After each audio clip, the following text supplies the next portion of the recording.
أعوذ بالله من الشيطان الرجيم بسم الله الرحمن الرحيم الحمد لله رب العالمين والصلاة والسلام على سيد الأنبياء والمرسلين حبيب إله العالمين أبي القاسم محمد اللهم صل على محمد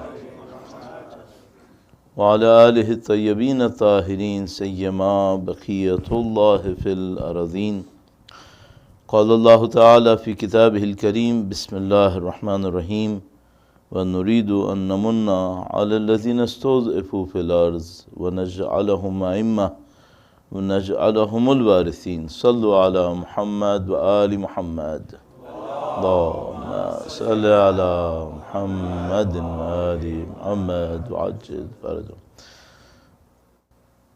Starting with hamd to Allah subhanahu wa ta'ala for providing us this opportunity, this blessing to be here in the name of Imam Hussain alayhi salam, and in the name of especially Bibi Fatma Masuma salamullahi alayha, to thank Allah for this blessing. Sallu ala Muhammad wa ali Muhammad. Allahumma salli ala Muhammadin wa ali Muhammad wa ajil farajahum. For the last 2 days we were discussing how the system in Islam works and the rules which are governing our life to become closer to Allah subhanahu wa ta'ala. In my opinion, a problem which comes in front of us regarding our community, we know a lot about Islam, but rarely we know the connection between different aspects of Islam. For example, how if you pray, it connects with the social teachings of Islam, and how your personal devotion to Islam work for the community. So we have seen a lot, and this is very common in countries like Pakistan, traditional Muslim countries, that a person is very good for his prayers, very good for his fastings, very good in his rituals, but when you talk about his character in the society, you don't see the impact which has to be there. So something is missing, and that missing part is become larger and larger. And this is one of the reasons that we could not attract people to our religion. Because what I could understand from my experience, that if you want to sell something, you have to have productivity. You have to have efficiency. So if you want to sell Islam in the meaning, then prove its efficiency, prove its productivity. Just being in a place, a big gathering, or the last thing is building, it's not going to work for anyone. And a very good example is the society in UK. So I usually say that if buildings could save a religion, then UK would have been all Christian right now. But unfortunately, what happened that last year, after around 1500 years, UK lost the title of having majority of Christian people, and now the majority is atheist. And every corner of this country has a big church. So can buildings save a religion? No. If you were 100 years back in UK, every church was full. Every church. So 100 years back, could anyone say, looking at the gathering of people, their devotion, the money being collected, the buildings being raised, that in 100 years they will lose this? No one could imagine. But it happened. Now, must be a lot of reasons behind that. Must be a lot of research needed and already done. So what are the main points? I think main point is disconnection of religion from a person's life. If you can't prove it that you are productive, then you will lose it. Yes. So isn't it that the same thing is happening with Islam? That slowly and gradually we are losing the title of, the productive religion to a more ritualistic religion. And this is the fear, that you can't live in an island. You are living in a society, you are living with all other human beings, they have their experiences. And for example, for the last 400 years, the experience of Renaissance should have given us lessons. Yes, it should have given us. And how it started. This is important, I think. How it started. So, just to start with, I'll give a point. Sallu ala Muhammad wa Ali Muhammad. Allahumma salli ala Muhammad wa Ali Muhammad wa ajil farad. A scholar in Iran, Dr. Haddad Adil, he has a certain depth in his studies, and he wrote a book about the change in dressing and change in appearance of societies. So he looked upon the change in the Western world, and he pointed a very important point, and he said that sculptures and pictures of Bibi Maryam, Salamullahi alayha, before Renaissance, and sculptures and pictures of Jesus, Hazrat Isa alayhi salam, before Renaissance, are quite different from that after Renaissance. How it happened? Before Renaissance, if you had a picture of Bibi Maryam Salamullahi alayha, she was a simple woman wearing a hijab, and there was a light, a circle of light on her head, and there was no beauty on the face. It was almost as a simple, very simple face. You can say anything. But after Renaissance, she became beautiful. Dress became less, plain. It was more complicated, and the circle is altogether gone. So what happened? Materialism added in even the pictures of prophets.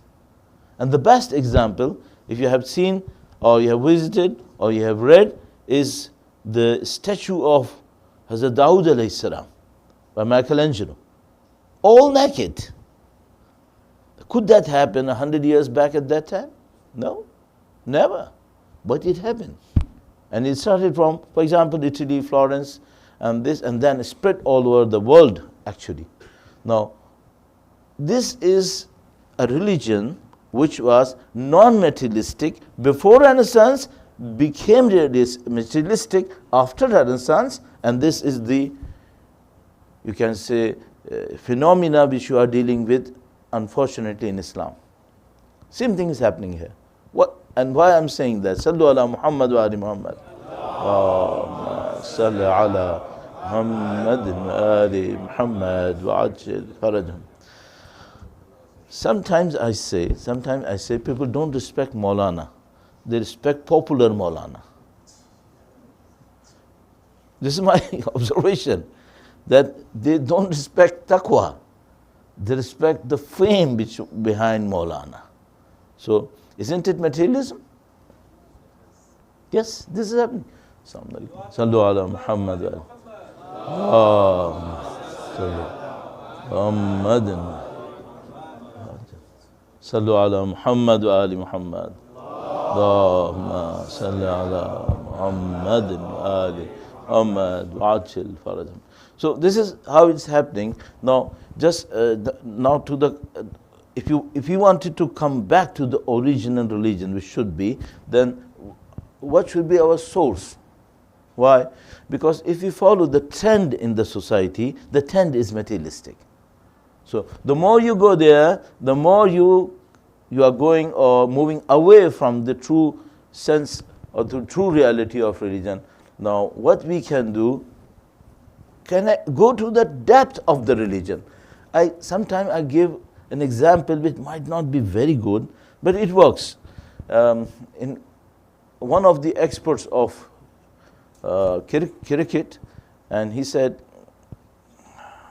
if you are facing a team which is very experienced, what you should do? For example, a batsman is facing a bowler who is very experienced. What that batsman should do?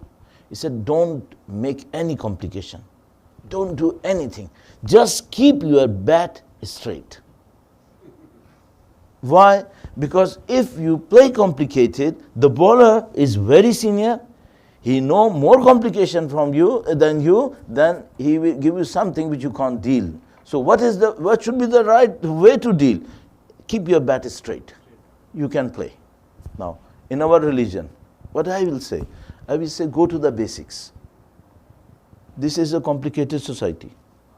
We are losing our efficiency, our productivity. We are losing the interest of our generation in our religion. Now all these are documented, proved by statistics. Loss of our generation in Western societies, especially in Canada. I have searched it, proved it, I have the statistics. In 3 generations, it is more than 70%. Our dropouts are more than 70% in 3 generations. There's a big gap. I went to a community of Christian community, Amish, or the other one in America, and I talk about them, how many people they drop in the process of religions. In 3 religions, their dropout was 25%. In ours, it's more than 70%. And are they complicated? No, they're very simple. And all of us know that they are so simple. They don't use, for example, mobile phones, they don't use cars, they go back to the horses and they have their own homes, very simple homes. Now, how they could survive? And when we say to our children, or we tell them don't use mobile in your masjid, and he feel offended. I will do that. Why you are depriving me? And if we go there to their community, they don't have mobiles, they don't have cars, but their dropout is only 25% in 3 generations. Now what are the basics? What are the foundations? So in my understanding, what we are doing, we are moving in our religion, and in my opinion, we have done PhD, but we lost the initial stages. And that's why we lost our productivity. How to come back? How to come back to the basics? So when I study Islam, I sometimes prefer to go back to the basics, tell them that you should start from here, not from anywhere else. So in our childhood, or at the time when we were growing up, if we meet someone, an alim, they will start from beard, they will start from music, don't listen to music. But I think it's not the right point. So what I would suggest 3 qualities. 3 qualities. These 3 qualities can be a very good and necessary starting point. And inshallah I will explain quickly. Sallu ala Muhammad wa ali Muhammad. Sallu ala Muhammad wa ali Muhammad wa ajil faraj. I thought about that. So that was a very simple question, where to start. And I identified 2 qualities, but later on I realized that no, this is not the first step. The first step is even earlier than those 2 qualities. So what is the first quality? I'm not talking about rituals, I'm not talking about zikr, I'm not talking about participation, anything. I'm a good teacher, I told you. So what should be the starting point? Kindness. Why? I have 2 verses from Holy Quran, which tells me that the starting point should be kindness. In the Holy Quran, Allah says, "Kataba ala nafsihi rahma." He has written kindness on himself. And what it means? If there is a collision between kindness and adl, kindness is preferred. When the Holy Prophet was sent to this world, he was given a title by Allah subhanahu wa ta'ala, وَمَا أَرْسَلْنَاكَ إِلَّا رَحْمَةً لِلْعَالَمِينَ. So in my opinion, if we are Muslims and we are working to achieve a status in Islam, then the starting point should be kindness. This is where we should start. And this kindness is not limited to a human being being kind to a human being. Should extend to animals, should extend to the nature, and even the plants. this kindness should be there. Because kindness of Allah subhanahu wa ta'ala is comprehensive and no one was spared. So I think this is the right starting point. So before teaching my child how to pray, before teaching my child how to make wuzu, I would like to teach them that please be kind to yourself, other human being. There are three relationships. Number one, a person's relationship with himself, a person's relationship with Allah subhanahu wa ta'ala, and a person's relationship with anything else. How kainat.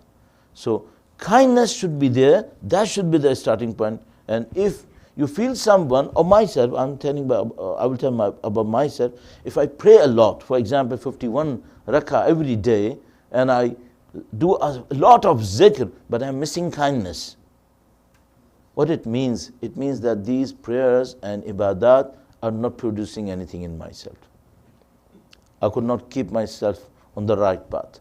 So kindness is the starting point, and then we have two major qualities, and the Holy Prophet was titled with those two qualities. The other one is Sadiq and Ameen. So truthfulness and trustworthiness.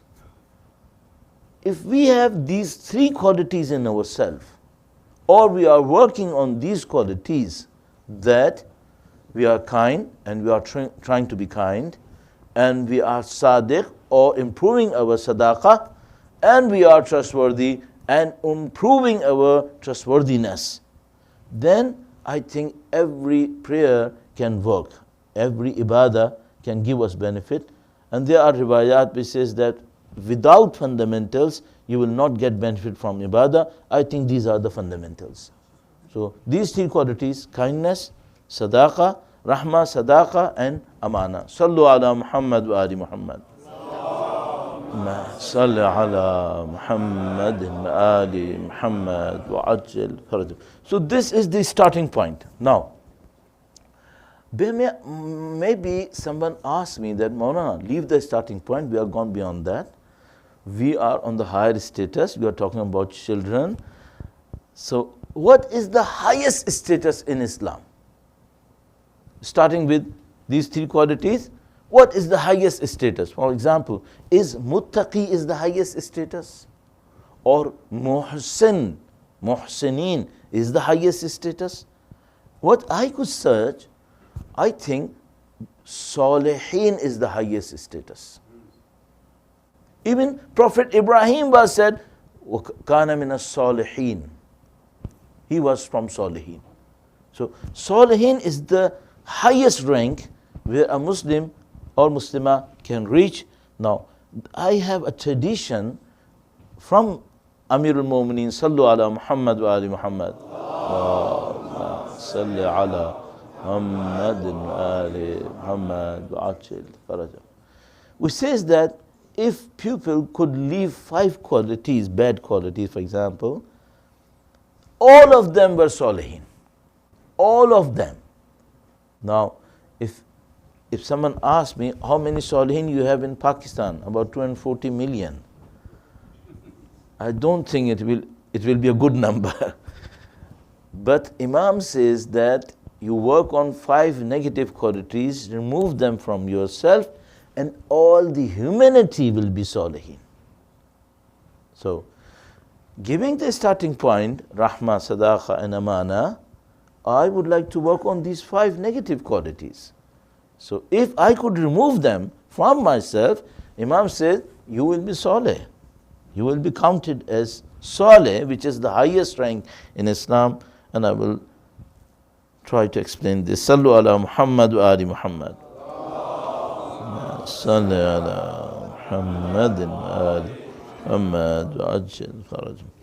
Imam said, Lawla khamsu khisalin lasara nas kulluhum salihin. If there were not 5 qualities, all the humanity would be salihin. Awwaluha al-qana'atu bil-jahl. That they are satisfied with their ignorance. They don't know and they are satisfied. They say, okay, we are good. Even if we know that, we don't know, but we are good.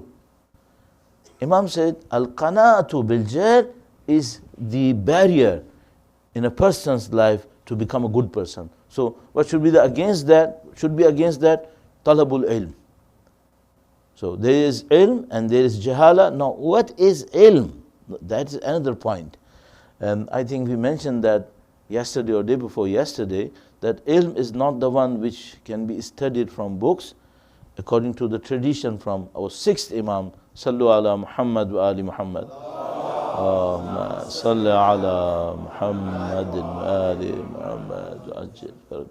When he said, Laysa al-ilm bit-ta'limi wa-ta'allum, ilm is not through learning and teaching, bal huwa nurun yaghzifuhu Allah ala qalbi man yasha. But that is the enlightenment which Allah reflects on the qalb. I don't want to translate into heart.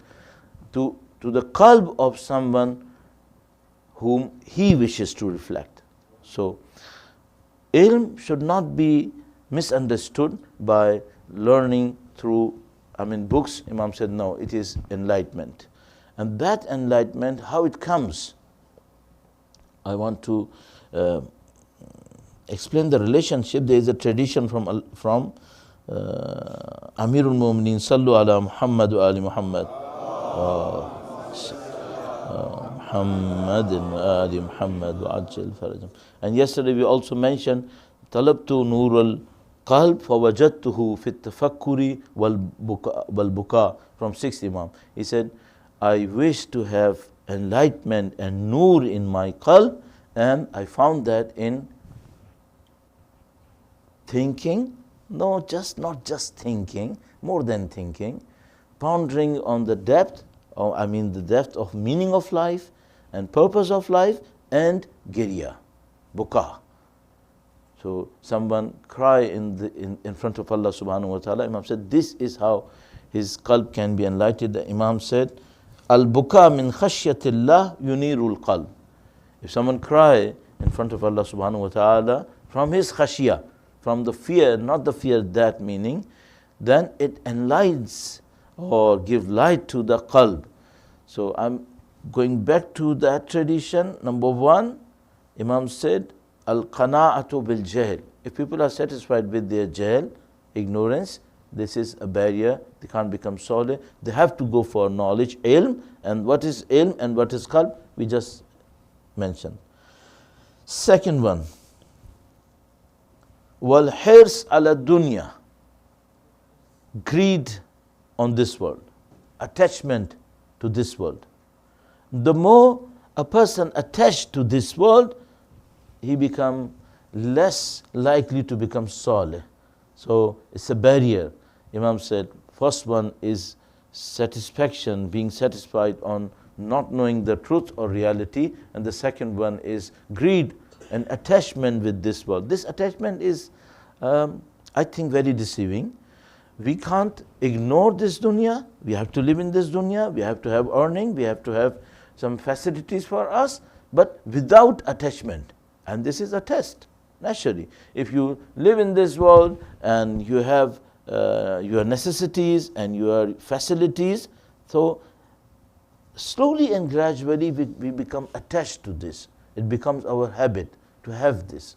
Now, if someone asks us that leave this, which you have for every aspect of your life, or whenever you live, can you leave this world without feeling grief, without feeling being deprived? That is the test. So second one is greed ala dunya. There is another tradition which just came into my mind, and Imam said, you can't be saleh until it become easy for you that you ignore the whole mankind going against you if you feel that you are on the right path. That much unattached with the world.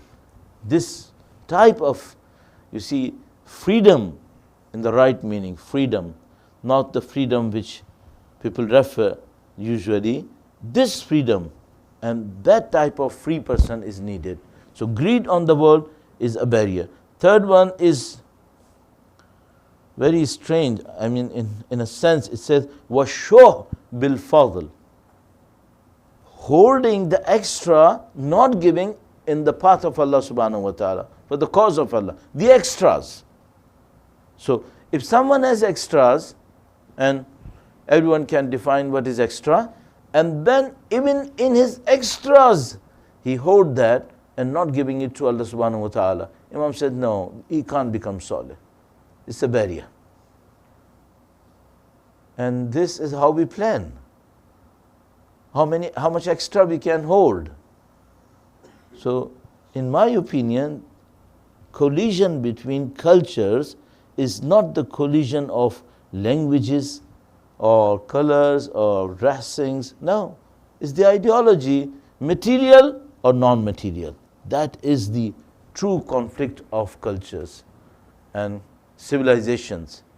So sometimes people refer to clash of civilizations as being Chinese or Muslim, Western or Islamic. No, I think the clash of civilization is not in geography. Clash of civilization is not in languages. Clash of civilization in this mentality of being material or free of attachment from materialism. That's the true point. Third one is وَالشُّهْ بِالْبُخْلِ, that وَالشُّهْ بِالْفَاضِلِ, that even the extras in their extra, they don't want to spend on the cause of Allah subhanahu wa ta'ala. So it's a barrier. And the fourth one is الرِّيَا فِي الْعَمَلِ, show off. With this show off, now we can't become salih. And when I say we or I, usually the whole society. If a society has a habit of ignorance, greed on the world, and not giving away even the extras in the cause of Allah subhanahu wa ta'ala, and the society has the habit of show off, then can we say this is a group of salihin? No, never. And the fifth one is wal-ijab bir-rai, that a type of ignorance, arrogance, a type of arrogance on their opinion. They say, we said that and that's it. We are not going to listen to anyone. Now this ijab bir-rai, that our opinion is the final one, we are the best. And now, this is the barrier. This is the barrier. So Imam said, leave 5 qualities, bad qualities, and all of you become salih, which I said the highest rank. And the 5 qualities are al-qana'atu bil-jahl, being satisfied on ignorance, wal-hirs ala dunya, that greed on this world, wal-shuh bil-fazl, holding the extras, not giving in the cause of Allah, wal-riya fil amal, show off in the action, and ijab bir-rai, and arrogance to their opinion. Sallu ala Muhammad wa ali Muhammad. Salli ala Muhammad. Yesterday we mentioned a tradition, a hadith, which gives a lot of rules, regulation, how to achieve something. So just one sentence I mentioned today, talabtu nur al-qalb fawajadtu fi at-tafakkuri wal-buka, that I wish to have enlightenment in my qalb, and that enlightenment could be achieved from thinking, pondering upon the purpose of life and the creation, and buka, to cry in front of Allah subhanahu wa ta'ala. But are there other rules in the tradition which can be adopted in our life? As a student, I always try to find rules in the traditions. That rules should be there. Just for example, if I want to be happy or satisfied or peacefulness, I want to have peacefulness in my mind, in my inner self, should I go to non-believers and they teach us how to be satisfied? Or the religion should help me? The religion tell me that how to be satisfied. If you go to worldly people, they will say, earn more, spend more, have luxuries, you will have satisfaction. But we know it never works. We know it never works. Ya rahmukumullah. In America, states every day more than 300 people die from overdose of narcotics or addictions every day. Now, they are not poor.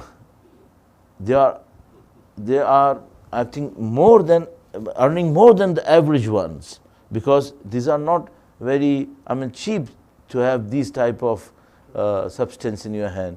So they are overdosing it, dying it every day more than 300%. Now, in my opinion, if that was effective, then why it's not working for them? So, can Allah give me peace, or can my religion give me peace?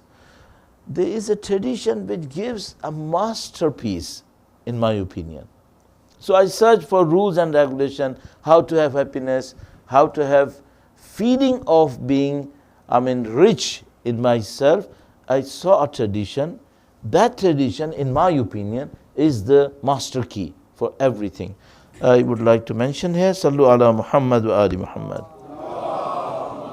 Sallu ala Ali Muhammad.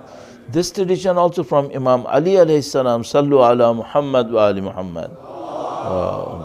Sallu ala Muhammadin wa Ali Muhammad wa ajil faraj.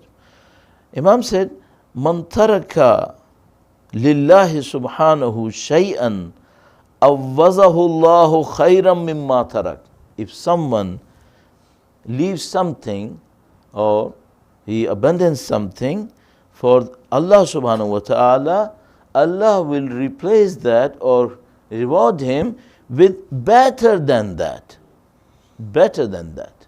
So, if someone tells me that you can have satisfaction in a sin, and if I try to avoid that sin, can I have satisfaction? As per this tradition, yes. If I leave something for Allah subhanahu wa ta'ala, for the sake of Allah subhanahu wa ta'ala, because He commanded me, Allah will bless me with better than that.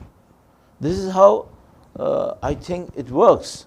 So, if you want to get something, then give it for the sake of Allah subhanahu wa ta'ala. Allah will bless you from more from that. Just an implementation, Sallu ala Muhammad wa Ali Muhammad. Sallu Muhammad wa Ali Muhammad wa ajil. I feel at this stage of my life that have become old that much. What I do need right now. So I don't think I will have a list of my wish as a person of the age of 20, 24. No, it will be different. So I would not like to add cars or homes in my wish. Now it is gone now. So what I would like to add now? The best thing which I would like to add is to have a few people who love me and I love them. I need those people in my surrounding. That is the best thing which I could have right now. So I know living alone in a very big, beautiful, luxurious home is not going to give me anything. Yes. So I need those types of people. Okay? And I need a type of source which could fulfill me in my time of need. So having a lot of money in my bank account idle there, not working for me, should not be added in my list of wishes now. So what should be there? A source which could fulfill my needs when I need them. Second thing. And the third thing is a bit of respect in society. I don't want to become a king now. I don't want to become a president now. But isn't it that I need a respect? Yes, I need respect. So these are my list of wishes. Number one, I need a group of person who love me and I love them in my surrounding. Second one, a source which could fulfill me. I'm not talking about only money, any source. And the third one is a bit of respect. Don't want to be disrespected in this stage of life. So how can I achieve them? How can I achieve them? Is there any rule or master key? Yes. What I could understand, if you give something, when Allah asks you to give, for the sake of Allah subhanahu wa ta'ala, not for show off, not for anything else, Allah returns you multiplied when you need them. This is how I would like to govern my life. So, I need kind people. Give kindness. Allah will bring back this kindness to you when you need them. Yes, you will face kindness. You will have kindness. So, if I need some source which could help me or fulfill me when I need it, so be a source of help for a few who are in need. Allah will give you a source at that time when you will be in need of that. Two, and the third one is, I need respect. So give respect. Not to those who already have respect and power in society. No, to those who don't have respect and power in society. That's why, and this is how I can trigger the rule, which says that you give something for Allah subhanahu wa ta'ala and He will give you better than that. Yes. So the rule is here, I can trigger it for myself, good or bad. So, if I showed arrogance, for example, in front of someone whom I thought at that time, for example, that yes, I'm better than him, and showed arrogance, what will be the result? In my time of need, I will have to face an arrogant person. Yes, I triggered something else. So, in my opinion, throughout our life, we are sending something for our future. This is how it's working. And it will come back to us. Now, when will it come back to us? In this world or that world? Both. It will come here, then it will come in Barzakh, then it will come back in Mahshar, then at Pulisarat, and then at every stage of life which we will have to face. And Imam said, إِنَّمَا خُلِقْتُمْ لِلْبَقَى لَا لِلْفَنَى وَخُلِقْتُمْ لِلْآخِرَةِ لَا لِلدُّنْيَا إِنَّمَا تُنْقَلُونَ مِنْ دَارٍ إِلَى دَارٍ. You are not created to have end. You are created to live forever. But you will be transferred from one to the other. So if you trigger something, you are not triggering it for 30 years or 40 years. No. It will remain forever. It will remain forever. Good or bad. This is up to us. So, in my opinion, having power, the popular or famous sentence, power corrupts. Yes, it corrupts. Not the power of politicians. Even the power of a community member. Yes, it corrupts. So, whenever you have power, remember, whatever you are sending, it will come back to you. Send good things, which is a good vibes. Yes. Send kindness, send trustworthiness, send, for example, help to other, it will come back to you. And this is the easiest part of having blessings and help when you are in need of that. So no insurance can cover that, I know. And you know that. There comes a time when everything is useless. Everything is useless. All the powers, all the money, all the fame even. You were very famous at that time. But what is the end? You lose it. And only thing which can work is this rule. Be good, kind, and then you will have kindness. That is the only point, I think. And this is how can you work on your community, your religion. This is the easiest part of tabligh. This is the easiest part of tabligh. If we could show to the others that we feel satisfied in our life, I think it will work way more than our buildings and our, for example, other phenomena. No. Having satisfaction, this is the key point in this world. You know, people are dying, not from heart attacks, not from cancers, not from tumors. The most killing disease in this world is anxiety and depression. Yes, absolutely against the peace and tranquility which you want and you can achieve through these simple rules. So don't be very complicated in your religion. I will suggest. Don't be very complicated. Be simple. And sometimes the complication is needed. We have scholars for that. For myself, person like me, being simple is good. Yes, having kindness, sadaqah, amana, and sending good. That's enough. For myself, this is enough, inshaAllah. Sallu ala Muhammad wa ali Muhammad. Ma salli ala Muhammad wa ali Muhammad wa ajil farajahum. Now for Masaib, sometimes I try to avoid saying something which is depressing for myself sometimes, but reality should be explained, I think. I was invited to a country where there were simultaneous program for Urdu and English, And I was on the Urdu side, and the other person, a learned scholar and a very good scholar, I personally believe in him, he was in the English side. And the guy who was dealing with me, actually he was on the English side, but he was also dealing with me as host.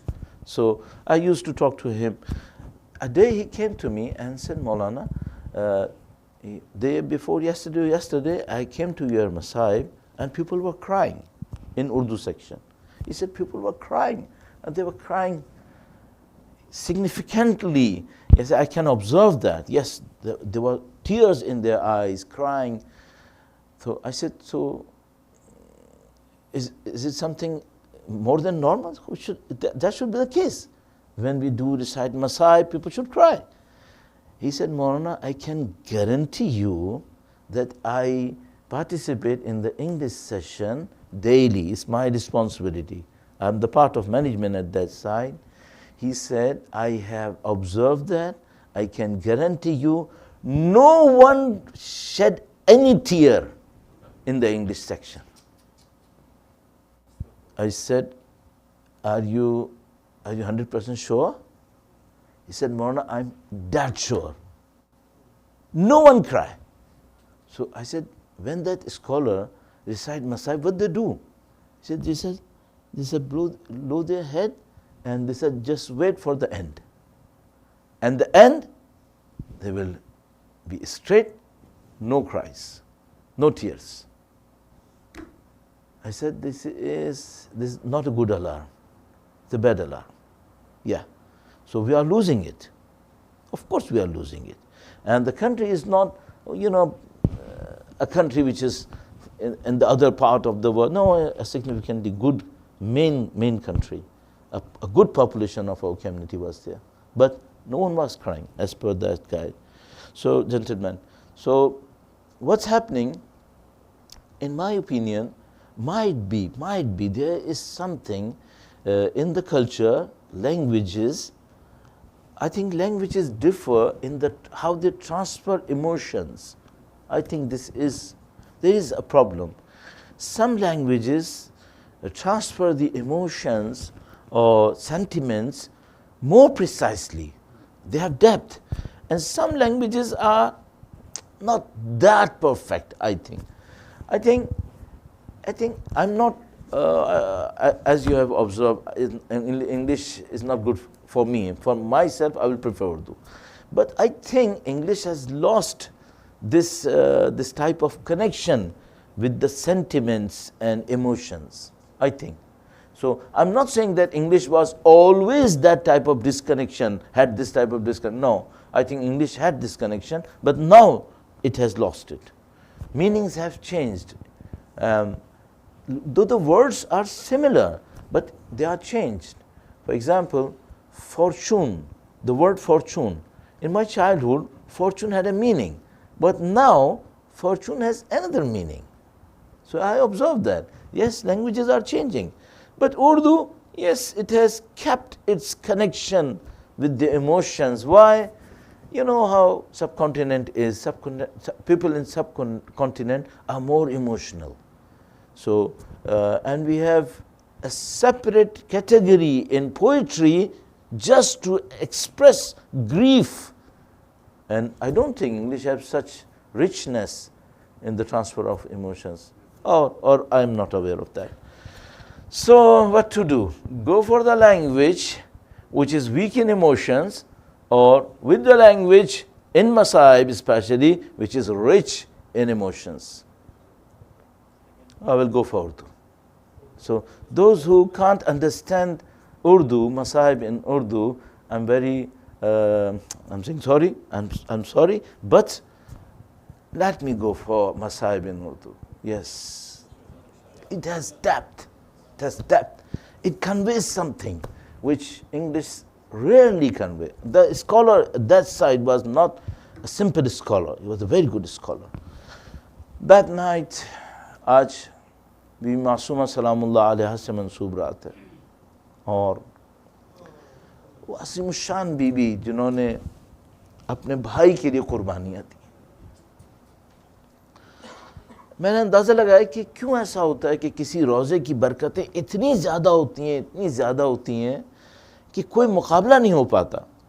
تو مجھے اندازہ ہوا کہ جو اہل بیت کے روزوں کی برکتیں ہیں وہ ان کی زندگی کی اس مصائب کی وجہ سے جو انہوں نے جھیلی ہیں. اور بی بی معصومہ سلام اللہ علیہا ان معنی میں مظلوم ترین ہستیوں میں سے ایک ہستی ہیں.